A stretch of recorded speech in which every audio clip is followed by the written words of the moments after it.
রাজনীতির আকাশ যখন কালো মেঘে ঢাকা, তখন ঝড়ের পূর্বাভাস কেবল অভিজ্ঞ নাবিকই বুঝতে পারে।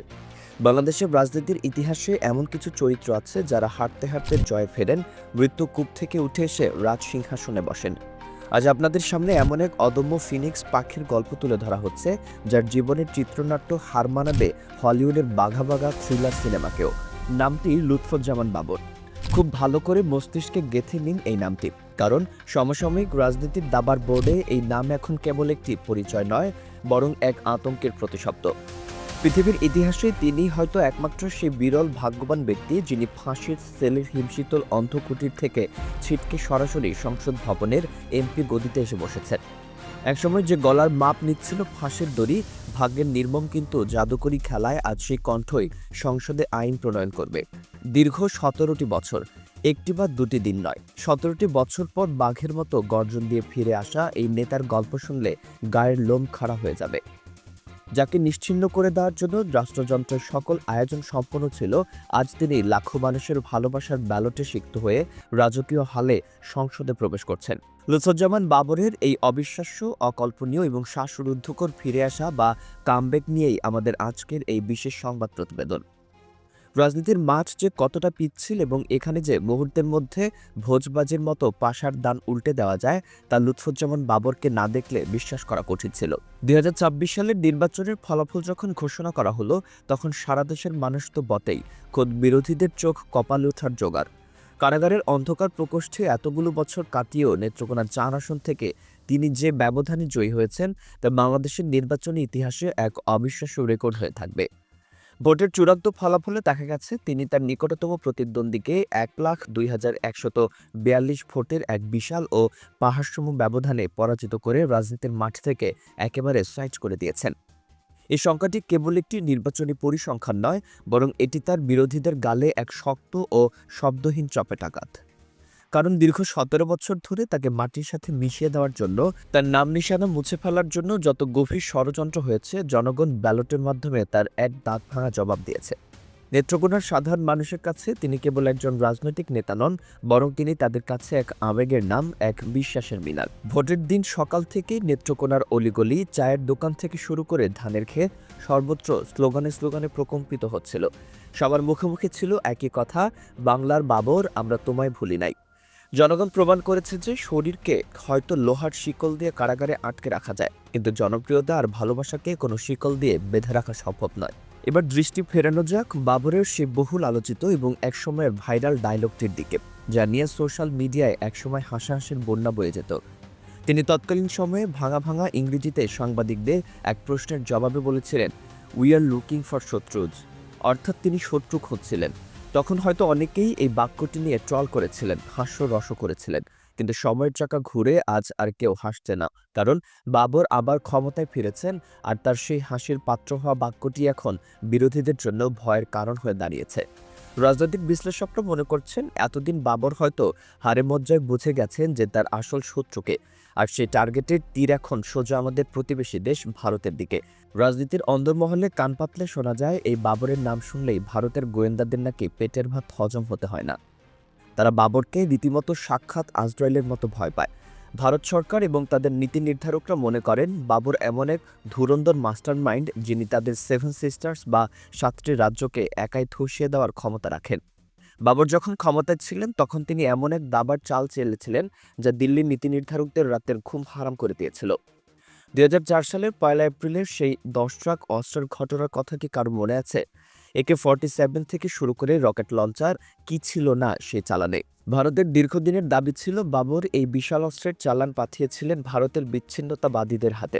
তার সুদূরপ্রসারী পরিকল্পনা ছিল ভারতের পেটের ভেতর গৃহযুদ্ধের দাও দাও আগুন ধরিয়ে দেওয়া, যাতে তারা নিজেদের ঘর সামলাতেই ব্যস্ত থাকে এবং বাংলাদেশের দিকে বাঁকা চোখে তাকানোর সাহস না পায়।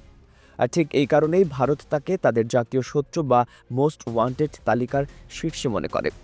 পাকিস্তান বা চীন যা করতে পারেননি, বাবর একাই নাকি ভারতের তার চেয়েও বেশি ক্ষতি করার ব্লু প্রিন্ট তৈরি করেছিলেন। বাবরের সেই আগ্রাসী পররাষ্ট্রনীতি আর চোখের দিকে তাকিয়ে কথা বলার সাহস ভারতকে সবসময় তটস্থ রাখত। আজ যখন তিনি আবার বীর দর্পে সংসদে ফিরছেন, তখন স্বাভাবিকভাবেই ভারতের নীতি নির্ধারকদের কপালে চিন্তার ভাঁজ পড়ার কথা। তাদের রাতের ঘুম হারাম হয়ে যাওয়ার কথা। তারা ভালো করেই জানে যে বাবর এমন এক খেলোয়াড় যিনি কখনো কাঁচা চাল চালেন না। এবার তিনি কি করবেন, কোন পথে হাঁটবেন বা কোন পুরনো ফাইল আবার ওপেন করবেন সেটা ভেবেই প্রতিবেশী দেশের মাথা ব্যথা শুরু হয়ে গেছে। বাবর যে আবার মন্ত্রী হয়ে ভারতকে নতুন কোনো সারপ্রাইজ দেবেন না তার কোনো গ্যারান্টি নেই। তার ওই লুকিং ফর শত্রুস ডায়লগটা এখন ভারতের জন্য এক বড় হুঁশিয়ারি সংকেত হয়ে দাঁড়িয়েছে। ভারত এখন গভীর আতঙ্কে আছে যে বাবর যদি আবার সেই পুরনো ফাইলগুলো খোলেন তাহলে তাদের সেভেন সিস্টার্স রক্ষা করা কঠিন হয়ে পড়বে। তবে বাবরের এই রাজকীয় ফিরে আসার পেছনের গল্পটা সিনেমার চেয়েও বেশি রোমাঞ্চকর, বেশি থ্রিলিং। ৮০ দশকের মগবাজারে যিনি একসময় সাধারণ ক্যাসিও ঘড়ির ব্যবসা করতেন, সেই ক্যাসিও বাবরই যে একদিন দেশের স্বরাষ্ট্রমন্ত্রীর গদিতে বসবেন, কে তা জানত? ভাগ্যের চাকা ঘুরে সেই সাধারণ ব্যবসায়ী হয়ে ওঠেন দেশের সবচেয়ে পাওয়ারফুল মিনিস্টার। ১৯৯১ সাল থেকে শুরু করে ২০০১ পর্যন্ত টানা এমপি হয়ে তিনি বুঝিয়ে দেন যে পাবলিক তাকে কতটা চায়। ২০০১ সালে বিএনপি ক্ষমতায় আসার পর বাবর যখন স্বরাষ্ট্র প্রতিমন্ত্রী হলেন, তখন তার স্টাইল দেখে সবার চোখ ছানা বড়া হয়ে গিয়েছিল।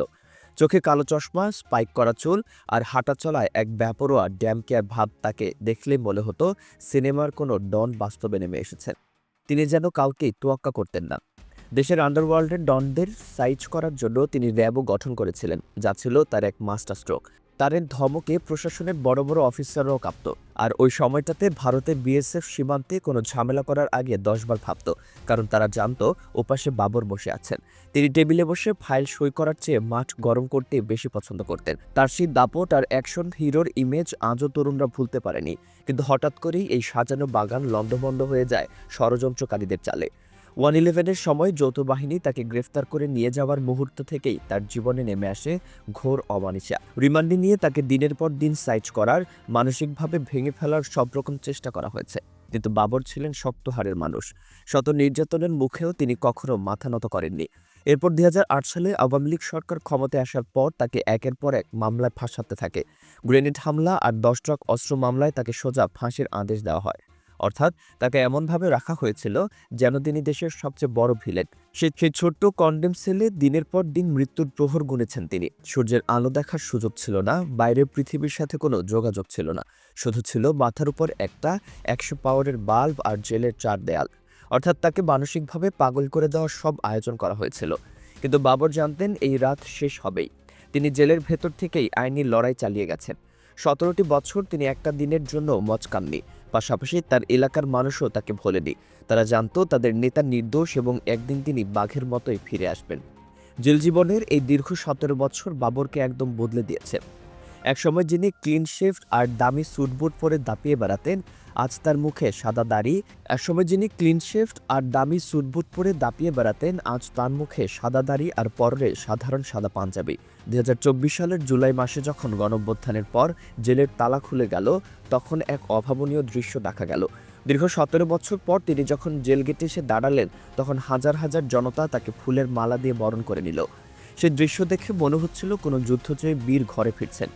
জেল থেকে বেরিয়েই তিনি সোজা ভোটের মাঠে নেমে পড়েন। পাবলিক তাকে দেখে আবেগে কেঁদে ফেলে এবং ব্যালট বাক্সে ধানের শীষের উপর সিল মেরে সব অপমানের প্রতিশোধ নিয়ে নেয়। বাবর প্রমাণ করলেন যে তিনি ফুরিয়ে যাননি, বরং আরও শক্তিশালী হয়ে ফিরেছেন। তার সাদা দাড়িতে হাত বুলিয়ে তিনি যখন হুঙ্কার দিলেন, তখন সবাই বুঝল বাঘ বুড়ো হলেও তার তেজ কমেনি। তিনি বুঝিয়ে দিলেন তিনি কোনো ব্যক্তিগত প্রতিশোধ নিতে আসেননি, তবে যারা অন্যায় করেছে, যারা দেশবিরোধী ষড়যন্ত্র করেছে, তাদের তিনি ছাড়বেন না। আজ বাবর যখন সংসদে ঢুকবেন, তখন তার অভিজ্ঞতার ঝুলি কানায় কানায় পূর্ণ থাকবে। তিনি ক্ষমতার চূড়াও দেখেছেন, আবার কন্ডেম সেলের অন্ধকারও দেখেছেন।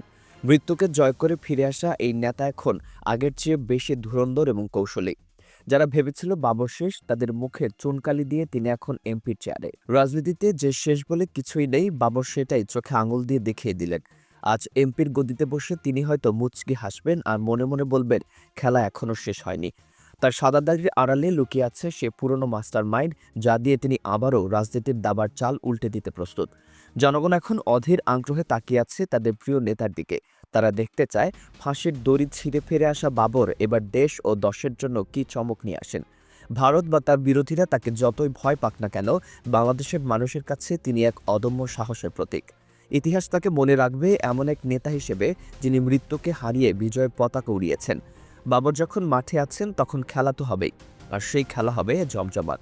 সাসপেন্স আর থ্রিলারে ভরা এই রাজনৈতিক নাটকের পরবর্তী অধ্যায় দেখার জন্য পুরো বিশ্ব এখন তাকিয়ে আছে লুৎফুজ্জামান বাবরের দিকে।